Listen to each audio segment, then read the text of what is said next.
Hi, it's Sam Miller, REMAX Stars Realty. I'm here with Derek Good of Equity Resources and wanted to give you a quick tip for real estate today.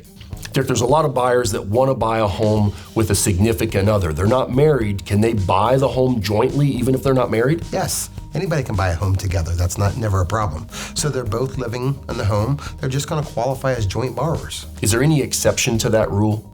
The only thing that you have to watch out for is if you are obtaining a VA loan. Okay. So if you're obtaining a VA loan and you're not married and you only have one veteran, it would make the process more difficult. Okay, good to know. Derek, we get a lot of people that are on fixed income, Social Security income. They no longer are employed, but they still have guaranteed income each month. Can they buy a house? Can you finance them? Absolutely.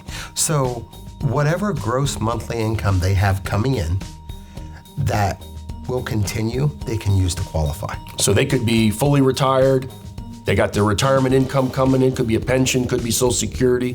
As long as that's enough income to qualify for the loan, you can work with them? Yes. Oh, I bet they'd love that. Derek, we've got situations, we've got clients that are either legally separated or going through a divorce, and they want to buy a house, and they want to buy it independent from their spouse. Tell us what challenges that presents. The biggest thing is, if you're still legally married, the spouse has to, let's use the word acknowledge, the spouse has to acknowledge that you're buying. So, when it comes to signing your closing documents, the spouse will still have to be there acknowledging on some of the paperwork that they're aware that you're buying a home. Derek, we've got clients that are self-employed that are not working a normal job. They're employed by themselves. Say they're an independent plumber that do plumbing work. Do they have the ability to get a loan since they're not really working for another company? Yes, they do. What we're going to want to see is their last 2 years' tax returns to see how the breakdown of their income is on their tax returns. So what if the income is not consistent? What if it's going up?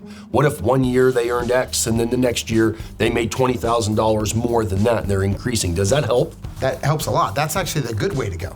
So you want to see a general increase in income. The flip side of that is, what if it's decreasing, okay? So if it's decreasing, we have to be careful, and we're probably only gonna be able to use the lowest year to qualify. Okay. Derek, this question, it makes me smile just to think about.